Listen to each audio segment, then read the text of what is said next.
Doug and I were just laughing about how competitive we are. That's right. Yeah, I laughed more.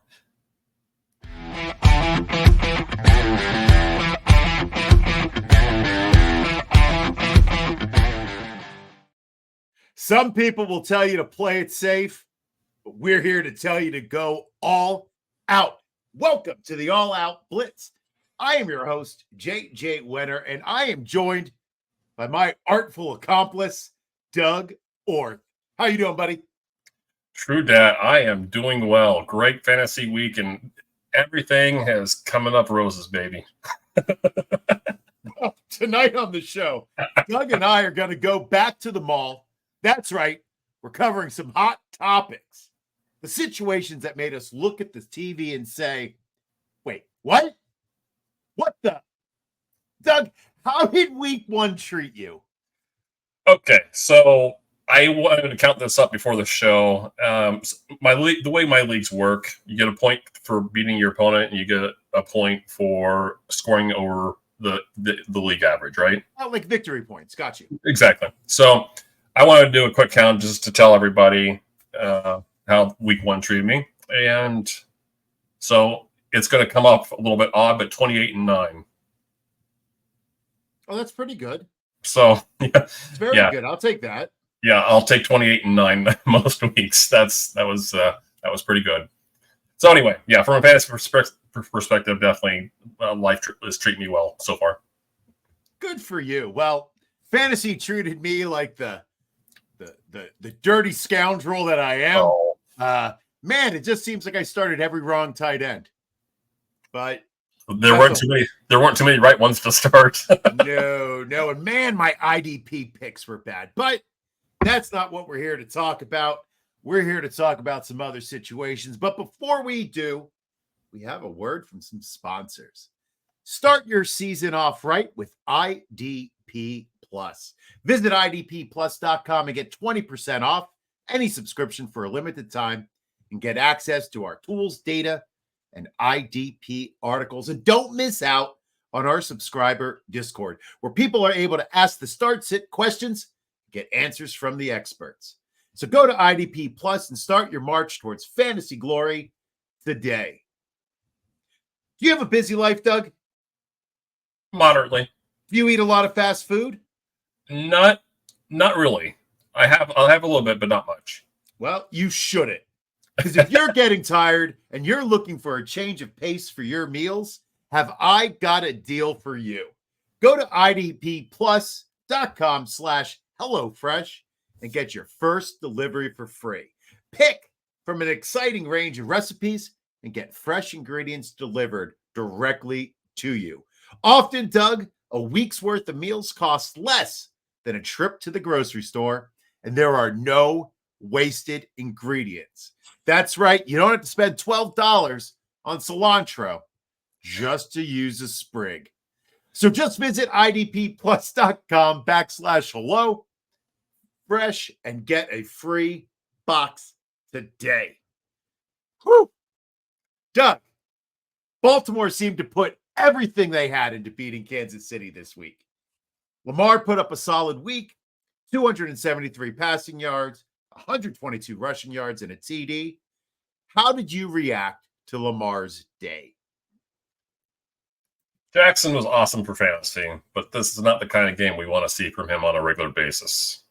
It's not the 16 rush attempts he had against the Chiefs that should scare us, because week one marked the 15th time in his career he's had that many in a game. The bigger problem was Jackson appeared too focused on beating the Chiefs by himself as a runner and took on too much punishment as a result. Making matters worse, the Ravens showed little confidence in their offensive line holding up against Kansas City. How do we know this, JJ? Jackson attempted only 76 throws behind the line of scrimmage in 2023, which was 16.6% of his pass attempts. In week one alone, that number was 12, which is almost 30%. It's 29.3. Baltimore has had its reasons, as he was starting three new offensive linemen, and Steve Spagnuolo's defenses are annually among the most blitz-happy units in the league. With that said, week one is exactly why you signed Derrick Henry in free agency. It's admirable that John Harbaugh comes out and says he doesn't want to give Henry 30 carries a game. I agree that kind of usage is not the best thing for the Ravens. But the last thing you want your two-time MVP quarterback doing is taking the punishment you signed Henry to absorb. Jackson weighed 230 pounds as recently as 2022. He's now listed at 205. He cannot and should not be challenging defenses with physicality.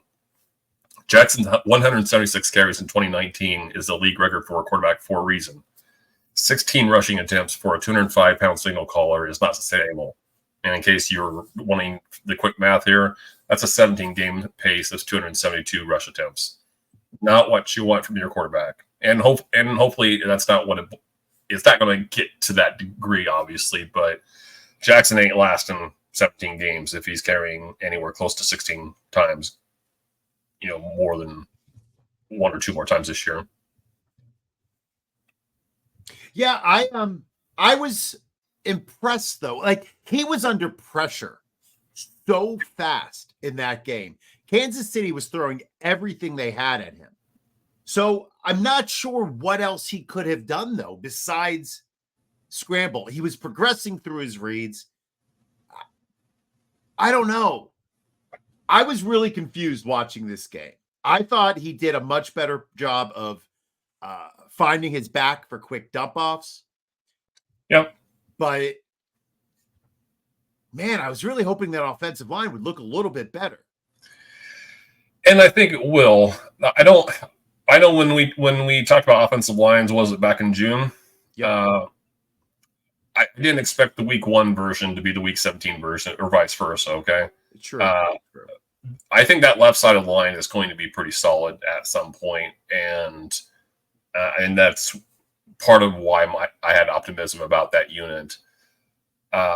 With that said, though, my problem, the reason I wanted to sing out Lamar Jackson was the rush attempts, and then primarily he had nine scrambles, which is defined as runs that he took on himself, basically, right? It wasn't that's the part I don't want to see anymore.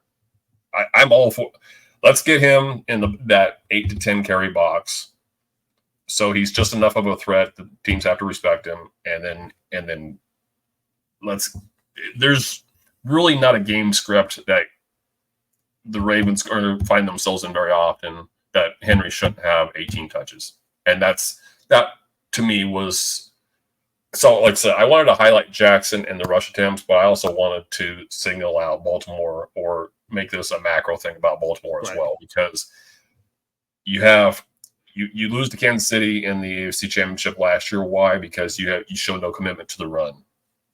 What did you do this year? You bring Derrick Henry and you show little commitment to the run, except for with your quarterback, who shouldn't be taking on that much punishment.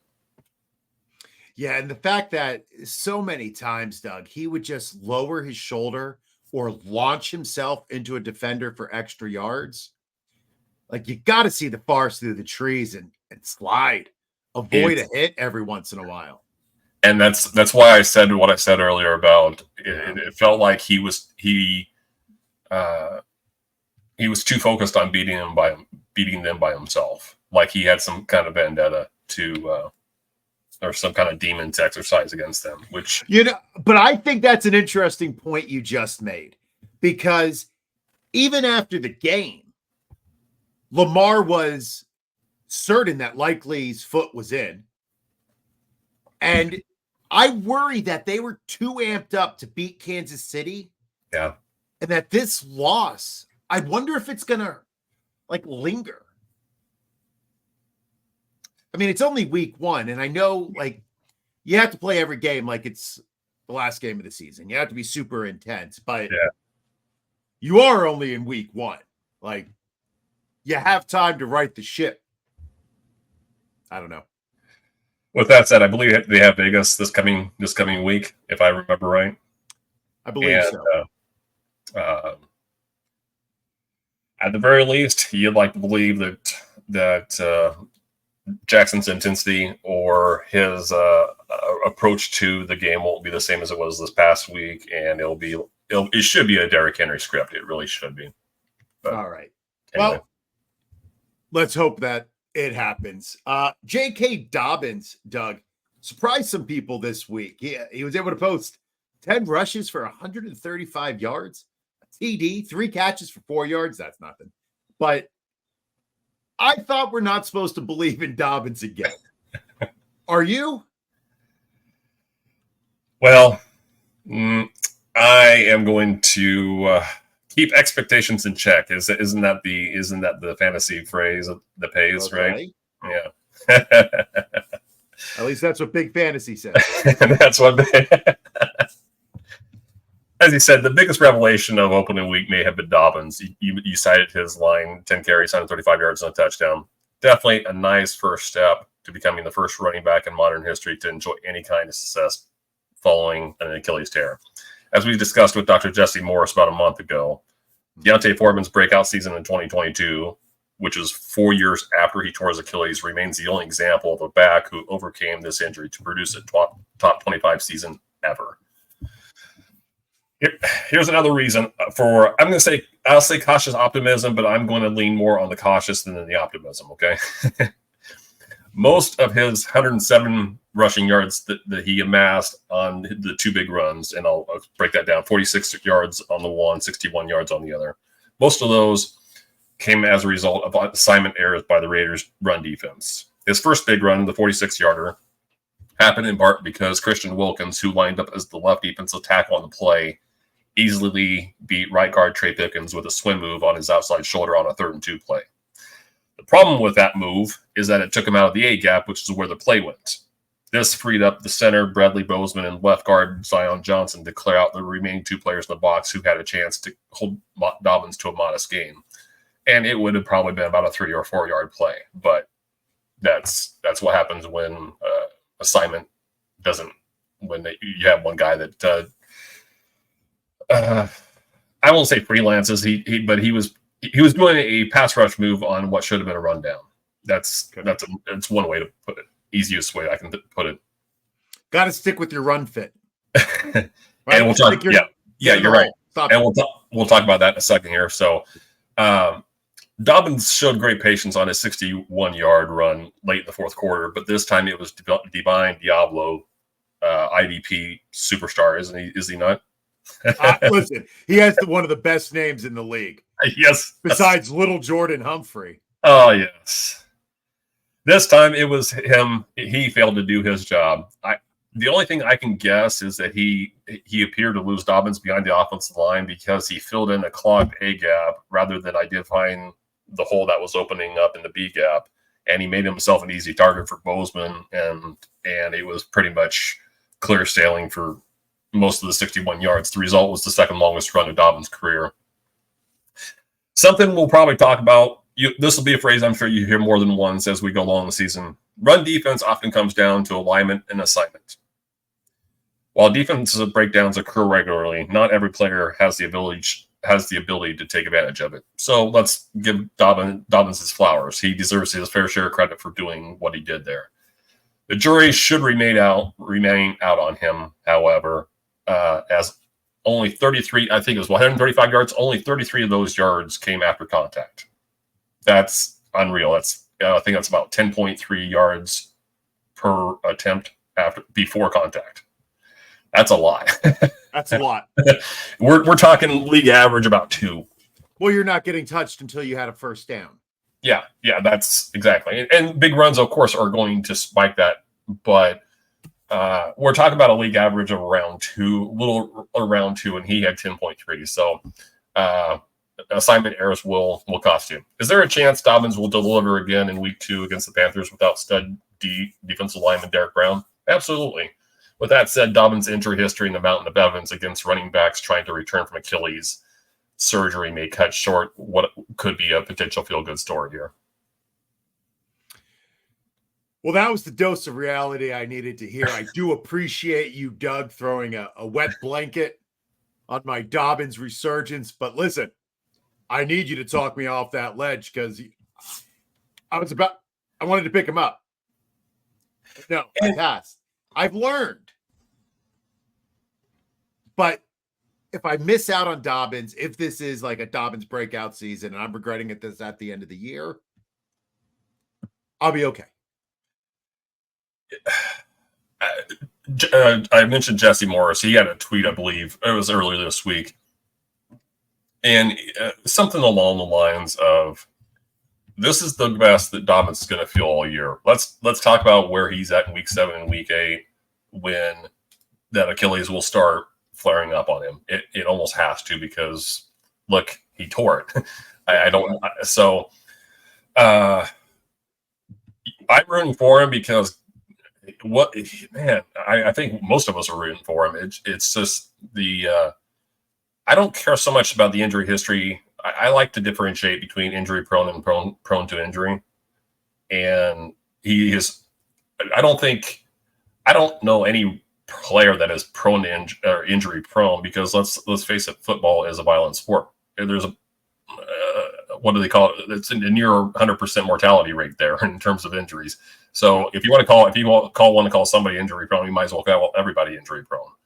Now, do you do things that open yourself up to injury?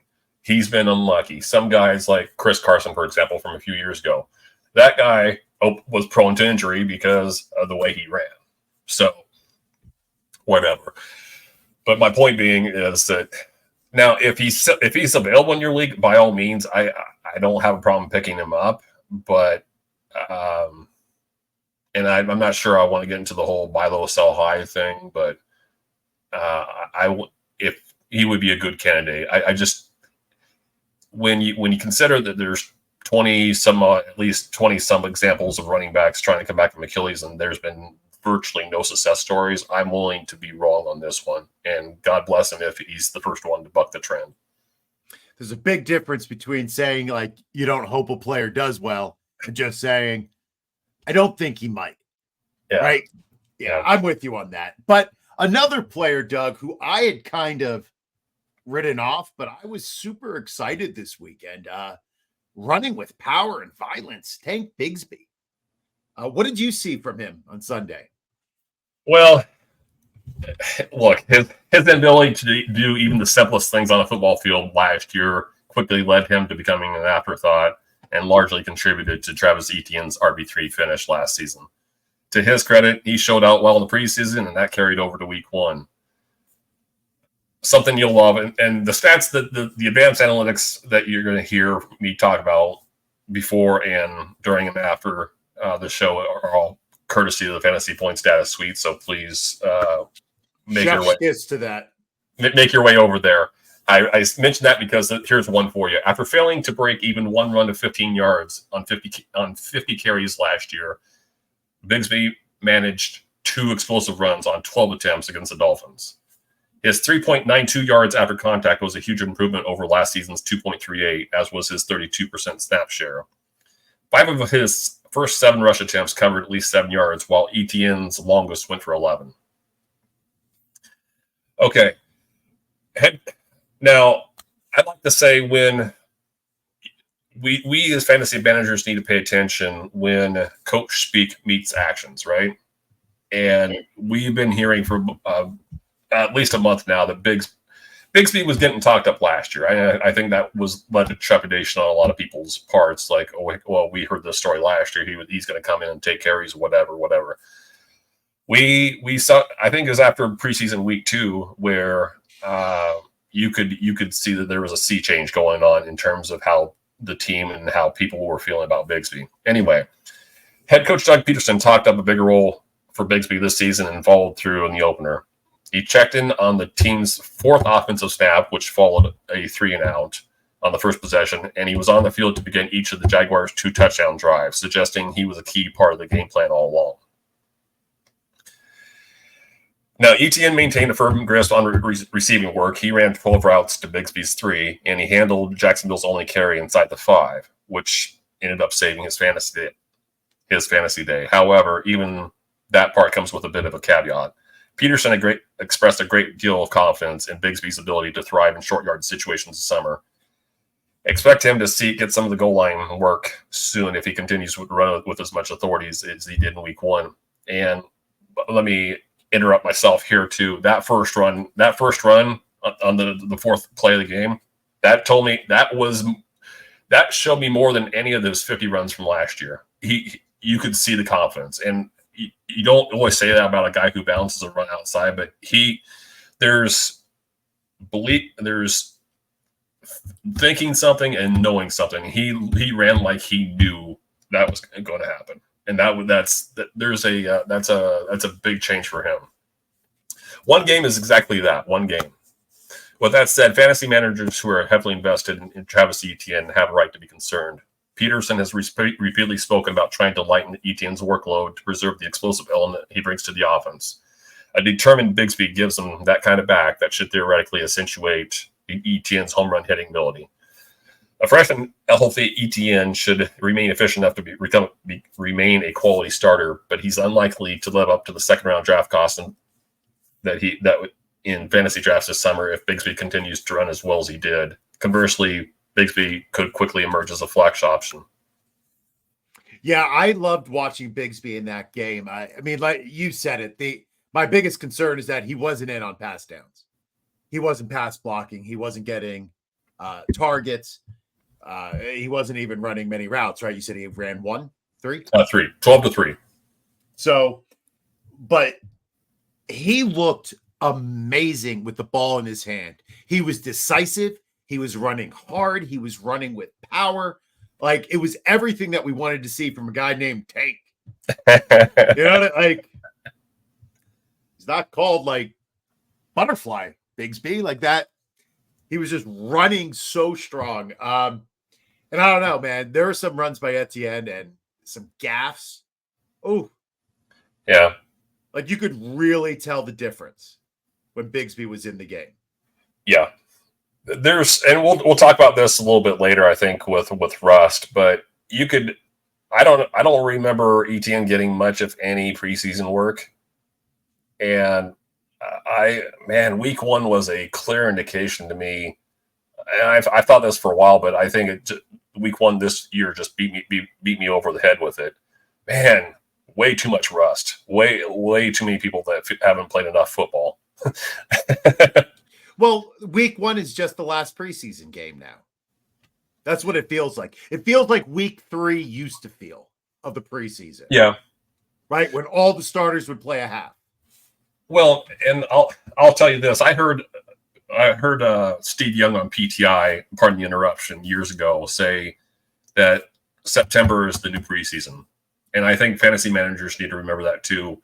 I'm not saying that you can't make moves based after 1 week or 2 weeks. I mean, there are some things that are complete eye openers after even just one game. Like, okay, I expected that guy to be active, or I expected this, that type of stuff. I understand that.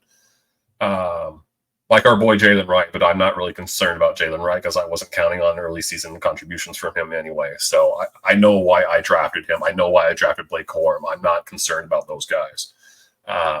Anyway, that's getting slightly off the subject there, but I try to remember what Steve Young said every year at the start of the fantasy season. Is like, okay, I need to treat September as, when I'm watching it, I need to view it as preseason. And from a fantasy perspective, I just need to tread water through September. And if I can do well through September, then I should be in great shape moving forward. But sounds good to me, Doug. Well, it is football season, and that means a trip to see your favorite team on the road, right? Expedia will get you the best prices when traveling, and we are thrilled for our new partnership. Need a flight to Denver, rent a car in Miami, or a hotel in San Francisco?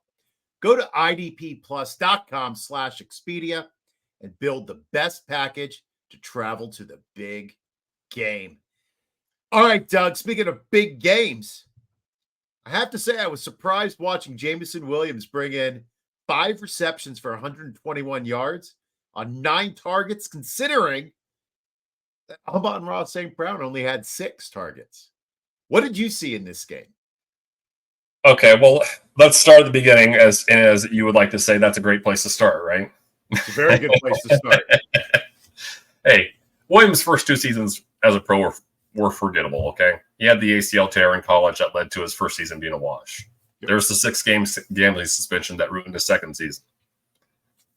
Now, he flashed the immense upside the Lions thought he had in week 1 as he matched or set career highs in several categories on his way to earning 9 targets, I think, like you mentioned. His final line, 5 catches, 121 yards, and touchdown.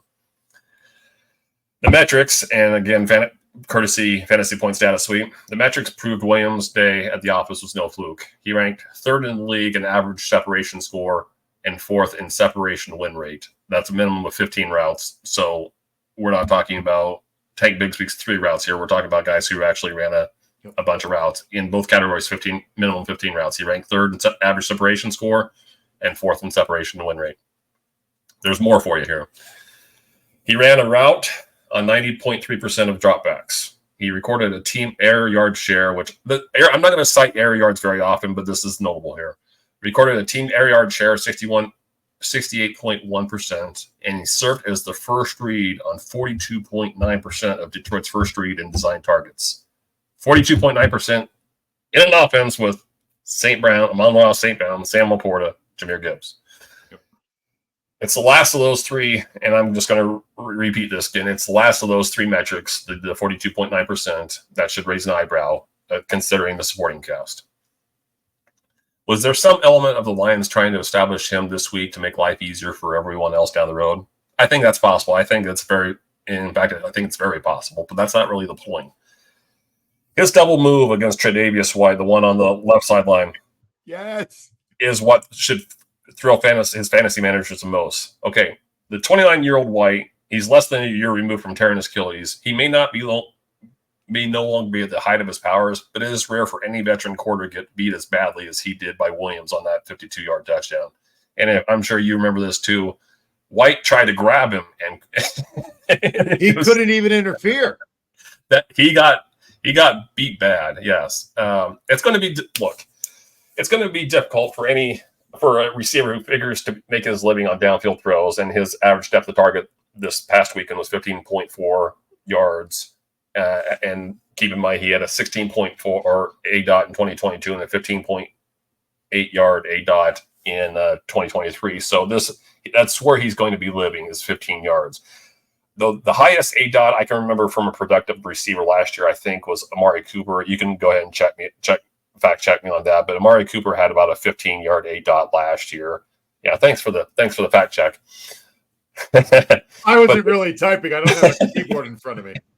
But there's not a lot of receivers that can live in that A dot range and be consistently productive for fantasy purposes. With that said, so I'm going to start back over again.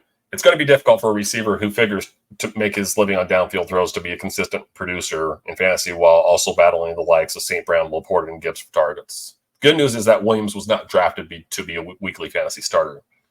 Enjoy him for what he was supposed to be over the last 2 seasons. Flex and occasional wide receiver 3 option capable of delivering week-winning upside.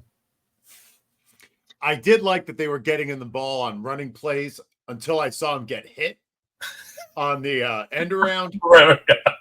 And I was like, oh, no. Please don't do that again. I really was surprised, though, at how open he was on a couple deep crossers. Like he was schemed, like you were saying. He was schemed open a lot. But his speed just to open up a zone, wow. It was impressive watching him play. I know it's been 2 years, kind of waiting for this to happen. That team looks good. Ready to go. And speaking, Doug, of somebody who performed above expectation and looks pretty good, Isaiah Likely. Now, I don't know if he can keep up the pace that he established, right? 9 receptions, 111 yards, and a TD. But I don't think those stats tell quite the story of this game. He was dominating as a blocker. I got on this kick. I just wanted to watch him block. There was a play where he pancaked George Karlaftis. And so I went to PFF and I was just like, am I just hanging on like anecdotal evidence? I saw one pancake and now I'm blowing it up. But PFF graded him at an 89.9 on his 14 run blocking snaps. Man, what did you see? Well, if the biggest surprise to come out of the opening weekend was not Dobbins, it was J.K. Dobbins, it was probably likely. These aren't rhetorical questions, but I think they're questions I'm going to get to answer. Get around. So you don't want me to answer them? Well, you can. Okay, I want to try. Go ahead. But was the season over a passing of the torch of sorts from Mark Andrews to likely? No. Or was it the product of Andrews working his way back from an August car accident and receiving a healthy amount of attention from the Kansas City defense? Yes. Those more rhetorical questions. I like the way you think. All right, good. I did my job. As is usually the case in football, more than one thing can be true. Let me try my best to explain what I mean. Let us begin with our boy Likely here. He was the talk of training camp in Baltimore after performing as an elite fantasy tight end at the end of last season, which honestly should have been enough reason for him to be universally owned before week 1. Now, here are some things that you asked before is likely to keep it up. And I would say probably not. You like what I did there, huh? I did. Yeah. Okay. That was not planned, by the way. The Ravens operated out of 12 personnel, and we'll talk about personnel packages, I'm sure, quite a bit over the next 17 weeks or so. 12 personnel being 1 running back, 2 tight ends. Ravens operated out of 12 personnel on 39 of their 74 offensive snaps in week 1 and gave most of their slot snaps to Andrews, 72.2% slot rate for Andrews. And Isaiah Likely had a 45.2, which, again, no small number there either, which is highly encouraging for a quarterback who likes to throw over the middle field as much as Lamar Jackson does. Regarding Andrews, it probably cannot be overstated that he had only about a week of practice before the opener following a multi-week layoff due to the car accident.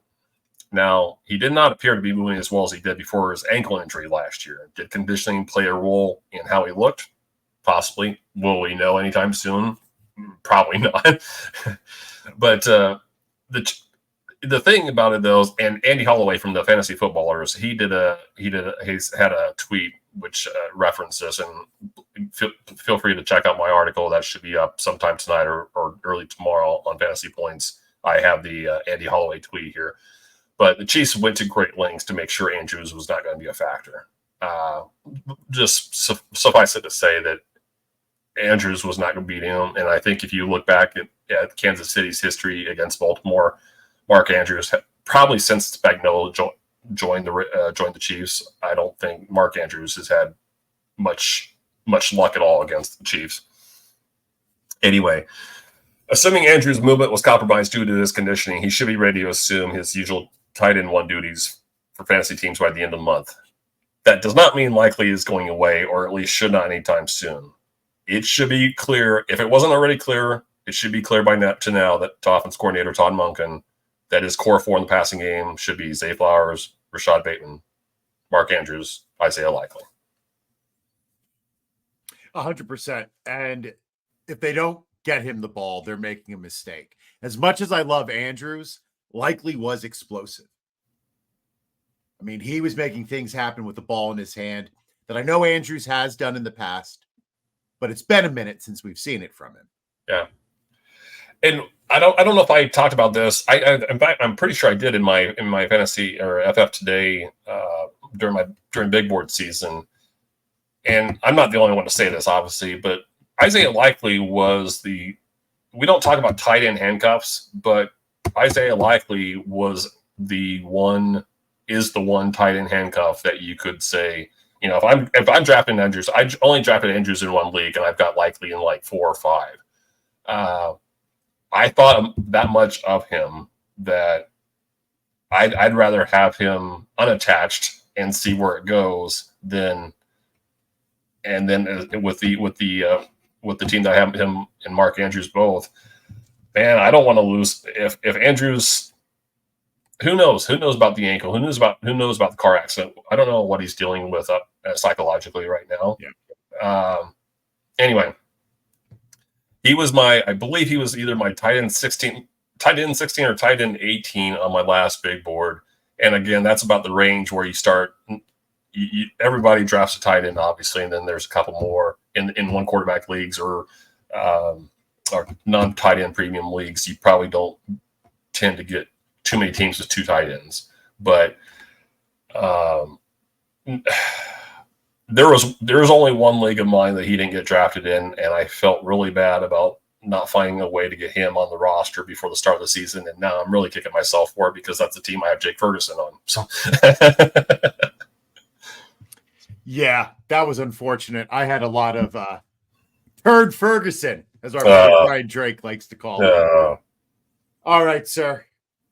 Let's go to another shifty quarterback, Jayden Daniels. Now, I'm not sure what to think about Daniels. I saw a lot of good things from him this week. I saw a lot of things that concerned me a little bit. What did you see? Yeah. Well, okay. First of all, people, this is the gift that I'll give to you, the All Out Blitz audience. Is I didn't write about either one of these guys, Jayden Daniels or Terry McLaurin, in the fantasy points article because I ran out of room. So this is a bonus feature for you guys. Okay. Bonus content. we should sound an alarm. Do we have an alarm? No, I don't think I have any noise. No, that's not the right one. All right. No. Okay, I tried. Go ahead. What do you have to say? Okay. There are some things I'd like to discuss about both of these guys, that being Jayden Daniels and Terry McLaurin. It appeared as though offense coordinator Cliff Kingsbury encouraged Daniels to make one readed run. While we saw some of that in college, it was not to this degree. Daniels showed the ability to go through his progressions in college, regardless of what you may have read or heard about him. I thought of the top 3 quarterbacks, Caleb Williams, Drake May, and Jayden Daniels. I thought he went through his progressions better than the other 2 did. So I'm not saying he was clinical at it, but I'm saying I saw him do it more often than those guys did. If I had to recap what I saw, I think there were multiple factors at play, which there usually are in football. Daniels was making his NFL debut against a defensive coach in Todd Bowles, who loves to blitz as much as anyone. Daniels knows that he's an elite athlete, but he was essentially playing the same game as Lamar Jackson in week 1 and doing it with 15 fewer pounds lighter. Talking about the blitz, the Bucs sent 5 or more on 42.4% of snaps in the opener. So Todd Bowles was going to heat him up as much as he possibly could. That leads me to my second point, which is that while the Commanders' offensive line is probably getting better, it is still subpar. Another point I want to make here. I know there is risk, and with sports being the billion-dollar industry that it is now, and all these teams, all these $20 and $30 and $40 million contracts, I know there's a huge risk in playing your starters more during the preseason. But it was obvious to me there was a ton of rust around the league. We spoke about it earlier. Maybe veteran teams and quarterbacks can get away with sitting most of the preseason and not paying for it. Rookie quarterbacks do not have that luxury. An example of this came on Daniels' overthrow of Terry McLaurin to begin the second half. While no deep throw is ever a give me, I'm willing to bet Daniels hits that throw in a couple weeks. That was a potential 7-yard touchdown. Now, going back to being critical of the play calling and whatnot. Speaking of that deep shot I just referenced, I believe that attempt was the only one of Daniels' 24 throws that traveled more than 15 yards downfield. How? How? Wow. You have De'Ami Brown, McLaurin. I'm going to screw the pronunciation. Olamide Zaccheaus. Olamide. Thank you. Olamide Zaccheaus. 3 guys who can get downfield. Daniels can throw downfield. You know what's funny about the draft process? All I remember hearing about Daniels during the draft process is that he can't throw deep. But anyway, now but the narrative changed over the summer, and then it was, that's all he can do. He can run and he can throw deep. Whatever. Anyway. Okay. I want to get back to that. Only one of his 24 throws traveled more than 15 yards. And maybe the biggest problem, I'm not sure Kingsbury has learned much from his NFL play calling hiatus. in week 1, Washington ranked 27th in pre-snap motion, and McLaurin lined up as the left outside receiver on 41 of his 48 snaps, and he only spent 6 of his 48 snaps in the slot. Not ideal, not completely surprising, because we learned that with DeAndre Hopkins and Kingsbury that he doesn't move off the left outside receiver slot. But we need to see some motion. We need to find a way to get your best receiver more easy touches. Yeah, your best weapon outside of your quarterback. You should move him around the formation and get him open. Now, one thing that was encouraging, you know how it is with a lot of athletic or mobile quarterbacks that we know that, or we've learned over the years that we can't really trust them to check it down, because that's usually the first thing. They usually 1, maybe 2 reads and go.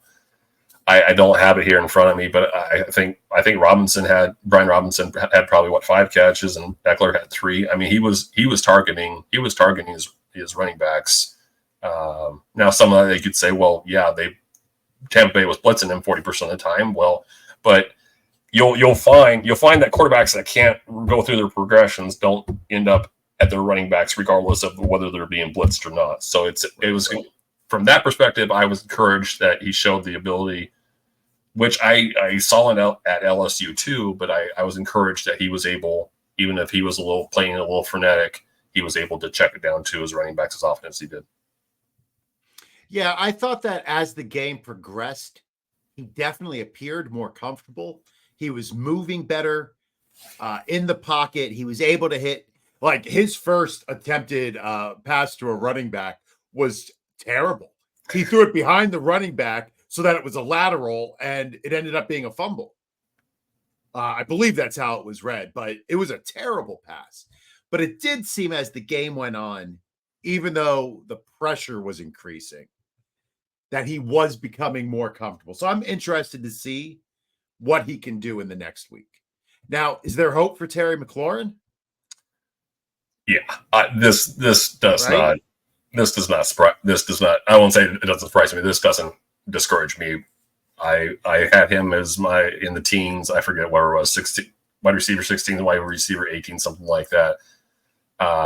Everything that we thought a week ago is still true. He's still playing with the best quarterback he's ever played with. Daniels has got enough of an arm to accentuate his deep ball ability. McLaurin is a skilled route runner, meaning he will create separation. And if you don't want to buy all that, I think they have the Giants this coming week. We should hope that. I'm going to be a little bit more concerned if we don't see something going on after next week. But I'm not sure. I'm not sure McLaurin had a target in the first half, which is just insane. And Todd Bowles talked about it in his presser about going to some great lengths to make sure McLaurin wasn't going to be a big deal, or was not going to be a big part of the reason that if Tampa Bay was going to struggle with Washington, McLaurin wasn't going to be the reason why. So that might not sound all that novel, but you know, I don't know if the majority of people understand how often coaches stick to their scheme, and we gave credit to Belichick for all those years about taking away the team's top option, one team's top option. That doesn't happen near as much as you think in the NFL. The teams are. Gus Bradley is a cover 3 proponent. He'll play cover 3 at a very high rate, and you beat his defense, you beat the Colts, right? And I'm not saying any of these guys don't adjust, but they don't adjust to the degree that I think most of us believe that they should, if we were in charge, we would adjust to that degree. So anyway, that might be a lot more of a detailed answer than you want from McLaurin, but I'm starting him again this week, and if I don't see what I like against the Giants, then we might be talking here next week. We might have a write-up about it next week. So, all right, Doug. Well, it is time to say goodbye and let the people know where they can find us, and any final thoughts. You are up, sir. Yeah, as I've been teasing throughout the show here, my debut article for Fantasy Points, and the working title right now is Stats, Caps, and Film. So we'll see if that title holds or not, but that should be coming out either later tonight or early tomorrow. I'm to blame for it coming out this late, but again, debut article. These things, there's some certain things that need to be organized and put together for the debut, and then we'll have a smoother process moving forward. But anyway, there's that. Then I start the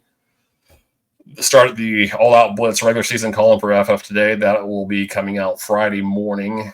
In all likelihood, I'll start writing that article tonight, and I believe I'm going to call out what is real, which it's like a week one, post week one tradition every year. We talk about. I don't usually name it what is real, but I'm talking about. I usually discuss the things that I saw. How much, just like we were talking about with Isaiah Likely, for example, is what we saw real? Is week one a sign of things to come, or is it a mirage? So basically that kind of column, real or mirage. So other than that, I think that pretty well does it. Well, I'm at JJ Wenner on Twitter. I just want to say as a final thought, don't overreact to week one. Be in control of your emotions. I was smashing down on my laptop. It felt like a lot out of anger. But be calm. Make reasonable moves, and you'll be fine. Thank you to Doug for all of his work on this episode. Tune in Thursday night to the Rider Dynasty podcast, where we're going to discuss some Dynasty targets, and then come back next week when Doug and I dive into the data and film from week 2. So from all of us to all of you, when in doubt, go all out. Boat drinks, my friends. Boat drinks. Thank you for watching the IDP Plus YouTube network. If you enjoyed this video, give it a thumbs up and don't forget to subscribe to our channel. Be sure to tap the bell icon to get notified whenever we upload new content.